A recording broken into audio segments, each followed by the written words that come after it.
नमस्कार दोस्तों। जैसा कि आपको पता है कि हमारी आयुर्वेदा की लेक्चर सीरीज़ चल रही है और इस लेक्चर सीरीज़ में हम आयुर्वेद का इतिहास यानी हिस्ट्री ऑफ आयुर्वेदा पढ़ रहे हैं। तो हमने अब तक अपने लेक्चर नंबर 1, 2, 3, 4 इतने लेक्चर कंप्लीट कर लिए हैं। तो आज जो है हम अपना लेक्चर नंबर 5 जो है स्टार्ट करेंगे। तो आपको मैं सबसे पहले ये रिक्वेस्ट करूँगा कि आपको अगर हमारा काम अच्छा लग रहा है तो इसको ज़्यादा से ज़्यादा शेयर करें, ताकि जल्दी जल्दी हम आपके लिए नए नए जो टॉपिक्स पर वीडियोज़ हैं वो लेकर आते रहें। क्योंकि जब तक कोई इसको देखेगा नहीं तब तक इन वीडियोज़ को बनाने का, इन लेक्चर्स को बनाने का कोई फ़ायदा नहीं है। तो इसलिए अगर आपको ये हमारा काम अच्छा लग रहा है तो आप हमारे इस काम को जो है ज़्यादा से ज़्यादा और लोगों से शेयर करें, ताकि हम आगे आगे नए नए जो वीडियोज़ हैं वो जल्दी से जल्दी लेकर आते रहें। तो हमने अपने पिछले लेक्चर में देखा था कि टीका क्या होती है। तो जिन लोगों को टीका के बारे में नहीं पता वो प्लीज़ पहले जाकर लेक्चर नंबर 4 को देख लें और समझ लें कि टीका क्या है, और उसके बाद ही इस लेक्चर को देखें। तो आज हम देखेंगे कि संस्कृत के ऊपर जो टीकाएँ लिखी गई हैं, क्योंकि आपको पता है कि टीका जो लिखी गई है चरक संहिता के ऊपर, वो या तो संस्कृत में लिखी गई है या हिंदी में लिखी गई है या फिर इंग्लिश में लिखी गई है और भी किसी भाषा में हो सकती है। तो सबसे जो ज़्यादा टीकाएँ लिखी गई हैं वो तो संस्कृत में ही लिखी गई हैं। तो आज हम जितनी भी संस्कृत की टीकाएँ हैं उन टीकाओं को जो लिखने वाले राइटर्स हैं, लेखक हैं, उनके बारे में देखेंगे। क्योंकि एग्ज़ाम में जो भी क्वेश्चंस आते हैं वो टीकाओं के ऊपर नहीं आते, वो क्वेश्चंस आते हैं राइटर्स के ऊपर, लेखक के ऊपर, कि कौन सी टीका किस राइटर ने लिखी है, उसका काल क्या है, या उससे संबंधित और भी जितनी इंपॉर्टेंट बातें होती हैं वो राइटर के बारे में ज़्यादातर पूछी जाती हैं। टीका के ऊपर कोई ज़्यादा क्वेश्चंस नहीं पूछे जाते। तो आज हम सबसे पहले जितनी भी हमारी संस्कृत की टीकाएँ लिखी गई हैं, जिन राइटरों ने संस्कृत की टीकाएँ लिखी हैं, उन लेखकों में से, उन राइटर्स में से हम 3 राइटरों को जो आज का हमारा लेक्चर है उसमें देखेंगे, और उनसे संबंधित जितनी भी महत्वपूर्ण बातें हैं उनको हम देखेंगे और पता करेंगे कि उनकी टीका का नाम क्या है, उन राइटर्स का काल क्या है, उन लेखकों से संबंधित जितनी भी और महत्वपूर्ण बातें हैं जिनके ऊपर क्वेश्चंस एग्जाम में बनते हैं उनको हम यहाँ पर देखेंगे। तो सबसे पहले संस्कृत के जो राइटर आते हैं उनका नाम है बटार हरिचंद्र। बटार हरिचंद्र का जो काल है वो 6ठी शताब्दी है। तो इससे पहले शायद किसी राइटर ने चरक संहिता पर कोई टीका नहीं लिखी। ये सबसे पहले टीकाकार हैं जिन्होंने चरक संहिता के ऊपर टीका लिखी है। इनकी टीका का नाम चरक न्यास है। तो इस चीज़ को आपने याद करना है कि टीका का नाम क्या है और राइटर का काल क्या है। तो इस राइटर के बटार हरिश्चंद्र के बारे में जो और इम्पॉर्टेंट बात है वो ये है, इनकी किताब से पता चलता है कि ये सहसाक नाम का जो राजा था उसके पास ये राजवैद थे। अब हम समझते हैं कि राजवैद क्या होता है। देखिए, जितने भी राजा लोग होते थे हमारे पुराने समय में वो सब अपने पास एक डॉक्टर को, एक वैद्य को रखते थे। उसका काम ये होता था कि वो डॉक्टर जब कोई राजा की फैमिली में कोई बीमार हो जाता था, राजा के पिता, राजा की पत्नी, राजा की माता, राजा के बच्चे, जब भी कोई बीमार हो जाता था तो राजवैद्य उसका ट्रीटमेंट करते थे। जैसे और लोगों की राज दरबार में पोस्टें होती थी, जैसे कोई वित्त मंत्री होता था, कोई खजाना मंत्री होता था, या और भी जो पोस्टें होती थी, इस प्रकार की एक पोस्ट रजाओं के पास होती थी, रजाओं के समय पर होती थी, जिसका नाम था राजवैद्य। तो इस पोस्ट पर है, जो आप समझ ही सकते हैं कितना बुद्धिमान, कितना समझदार डॉक्टर है जो वो भर्ती किया जाता होगा। तो बटार हरिचंद्र भी राजवैद्य की पोस्ट पर जो है वो एक राजा सहसाक नाम के राजा के पास लगे हुए थे। लेकिन भारत के इतिहास में 3 राजा ऐसे हुए हैं जिनके नाम के साथ सहसाक लगता है, या जिनको सहसाक नाम से जाना जाता है। जैसे आजकल हमारे देश के जो प्राइम मिनिस्टर होते हैं उनके पास भी अपनी उनकी मेडिकल टीम होती है जो उनका इलाज करती है अगर कभी उनको कोई सेहत से संबंधित दिक्कत आती है। तो अगर हम हिस्ट्री की किताबों को पढ़ें तो आपको अगर कहीं इस प्रकार से लिखा हुआ मिले, किसी डॉक्टर का नाम लिखा हुआ मिले और वहाँ पर ये लिखा हुआ हो कि ये व्यक्ति, ये डॉक्टर गांधी जब प्राइम मिनिस्टर थे तो उस समय ये व्यक्ति वहाँ पर उनके पास डॉक्टर के तौर पर काम करता था।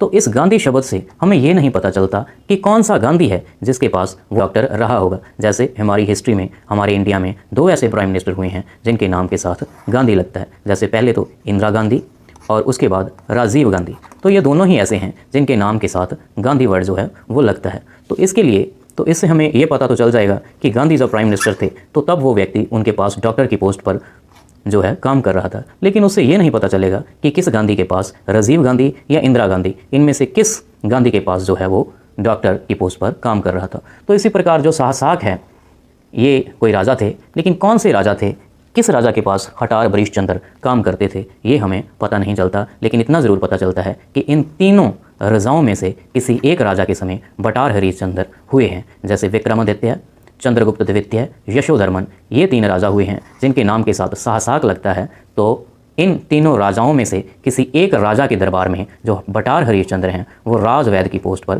काम करते थे। बटार हरिश्चंद्र हैं जो वो पूजा करते थे सूर्य की।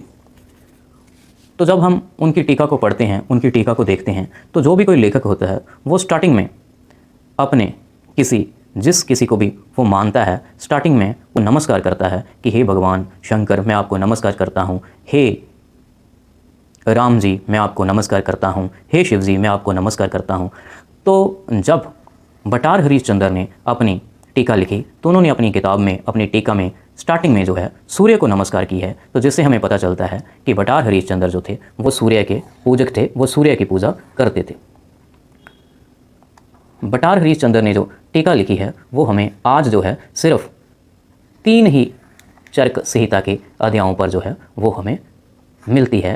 3 अध्यायों तक ही, सूत्र स्थान के जो पहले 3 अध्याय हैं उन तक ही वो आज के समय में हमें मिलती है। बाकी का जितना भी उसका पाठ है वो शायद समय के साथ साथ कहीं खो गया है। तो आज हमें, आपको पता है कि चरक संहिता के 8 स्थान हैं और उन 8 स्थानों में 120 अध्याय हैं, परंतु सूत्र स्थान में ही अकेले में 40 अध्याय हैं। तो सिर्फ और सिर्फ बहुत ही थोड़ा सा पाठ जो है हमें आज बटार हरिश्चंद्र के द्वारा लिखी हुई चरक न्यास टीका का हमें प्राप्त होता है। सिर्फ और सिर्फ ये टीका चरक सूत्र स्थान 3 अध्याय तक ही उपलब्ध है।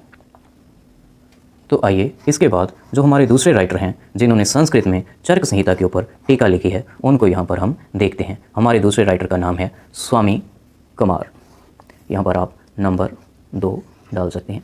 तो स्वामी कुमार हैं जो वो हमारे दूसरे राइटर हैं जिनका काल अगर हम देखें तो इनका काल 7वीं शताब्दी है। इन्होंने जो चरक संहिता के ऊपर टीका लिखी है उस टीका का नाम है, उनकी किताब का नाम है चरक पंजिका। तो स्वामी कुमार का जो स्थान है, स्थान का मतलब वो भारत के किस प्रदेश में, भारत के किस स्थान में रहते थे, तो उस स्थान का नाम है अवंती। तो अब आपके दिमाग में एक सवाल आ रहा होगा कि ये अवंती कहाँ पर है। देखिए अवंती का जो आज के समय में कंप्लीट लोकेशन कोई एक बताना बहुत मुश्किल है। पुरानी जो हमारी हिस्ट्री की बुक्स हैं उनको देखकर पता चलता है। जो ऐसे अगर हम इंडिया का मैप बनाएं तो हम देख सकते हैं कि पुरानी हमें हिस्ट्री की बुक्स से पता चलता है कि जो अवंती है, जो इंडिया का ये जो सेंटर वाला पार्ट है, वहाँ पर ये अवंती नाम का प्रदेश हुआ करता था। तो इसी स्थान पर जो हमारे स्वामी कुमार नाम के टीकाकार हैं, लेखक हैं, वो हुए हैं। ये स्वामी कुमार की जब हम किताब पढ़ते हैं, जब हम उनकी चरक संहिता पर लिखी हुई टीका पढ़ते हैं, तो उसको पढ़कर हमें ऐसा पता चलता है कि जो स्वामी कुमार थे ये चरक, महर्षि चरक और पतंजलि को एक ही मानते हैं। तो चरक के बारे में तो हमने बहुत कुछ पढ़ लिया है, लेकिन पतंजलि जो हैं ये भी एक पुराने समय के बहुत बड़े महर्षि हुए हैं और इन्होंने भी बहुत बड़े बड़े ग्रंथ लिखे हैं। उनमें से जो 2 ग्रंथ हैं वो बहुत ही जो है फेमस हैं। एक तो इन्होंने लिखा है योग सूत्र, आपको पता होगा, आपने पतंजलि का नाम सुना होगा। इसमें योगा से संबंधित जितने भी आसन हैं उनको करने की जो भी विधि है वो सब इस योग सूत्र में महर्षि पतंजलि ने बताई है। तो इसके साथ साथ ही महर्षि पतंजलि ने एक और ग्रंथ लिखा है जिसे कहा जाता है महाभाष्य। तो महाभाष्य भी इन्होंने एक ग्रंथ लिखा है जो कि ग्रामर का आपको पता होगा, जिसे हम हिंदी में व्याकरण कहते हैं। ग्रामर से संबंधित इन्होंने एक ग्रंथ लिखा है। इसी प्रकार इन्होंने और भी कई ग्रंथ लिखे हैं। तो स्वामी कुमार का ये मानना था कि जो महर्षि चरक हैं जिन्होंने चरक संहिता की व्याख्या की है, जो चरक संहिता के प्रतिसंस्कर्ता हैं, उनका नाम ही पतंजलि था। मतलब जिसने चरक संहिता लिखी है, जिसने चरक संहिता की व्याख्या की है, जो चरक संहिता का प्रतिसंस्कर्ता है, वही उसी इंसान ने योग सूत्र और महाभाष्य ग्रंथ लिखा है और उसी व्यक्ति का नाम जो है पतंजलि है, ऐसा स्वामी कुमार मानते थे। स्वामी कुमार ने जो अपनी किताब की, अपनी टीका की स्टार्टिंग में जिसकी पूजा की है, उन्होंने भगवान शंकर को अपनी किताब की शुरुआत में नमस्कार किया है, जिससे पता चलता है कि स्वामी कुमार भगवान शंकर के पूजक थे, भगवान शंकर की पूजा करते थे। इन्होंने जो अपनी किताब लिखी है, अपनी टीका लिखी है, उसको अगर हम ध्यान से देखें तो हमें पता चलता है उसमें बहुत सी बातें ऐसी लिखी गई हैं जो चरक न्यास में भी लिखी गई हैं। तो जिससे हमें पता चलता है कि इन्होंने जो टीका लिखी है पहले उससे चरक न्यास को पढ़ा है और लगभग चरक न्यास की ही बातों को इन्होंने अपनी टीका में लिखा है। तो इसलिए इनकी टीका का जो आधार है वो चरक न्यास, जो कि बटार हरिश्चंद्र के द्वारा लिखी हुई किताब है, वही इनकी टीका का जो है आधार है। इसके बाद हम अपना जो तीसरा राइटर है उसको देखते हैं, जिन्होंने संस्कृत में चरक संहिता के ऊपर जो है किताब लिखी है। बहुत ही इंपॉर्टेंट राइटर हैं, बहुत से क्वेश्चंस इनके ऊपर एग्ज़ाम में पूछे जाते हैं। तो इनका जो नाम है वो है जेजट, और जेजट का जो काल है वो बटार हरिचंद्र स्वामी कुमार के बाद का है। इनका काल 9वीं शताब्दी है, और इन्होंने जो टीका लिखी है चरक संहिता पर संस्कृत में, उस टीका का नाम है निरंतर पद व्याख्या। निरंतर पद व्याख्या नाम की टीका इन्होंने लिखी है। तो इनके बारे में एक बहुत ही इंपॉर्टेंट बात और है, इस पर एग्ज़ाम में बहुत से क्वेश्चन आते हैं कि वो कौन सा टीकाकार है, वो कौन सा लेखक है जिन्होंने 3 किताबों के ऊपर, 3 जो आयुर्वेद के बड़े बड़े ग्रंथ हैं उनके ऊपर टीका लिखी है।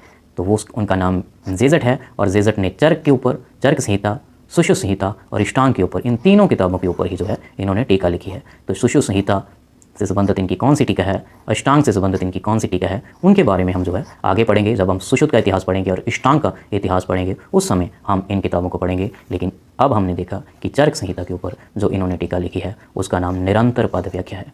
तो दोस्तों ये था आज का हमारा लेक्चर। आज का हमारा लेक्चर यहाँ पर ही समाप्त होता है। मिलते हैं अपने अगले लेक्चर में संस्कृत के कुछ और राइटर्स जिन्होंने चरक संहिता के ऊपर टीकाएँ लिखी हैं, उनके बारे में हम जो है अपने आने वाले लेक्चर्स में देखेंगे। तब तक के लिए थैंक यू वेरी मच।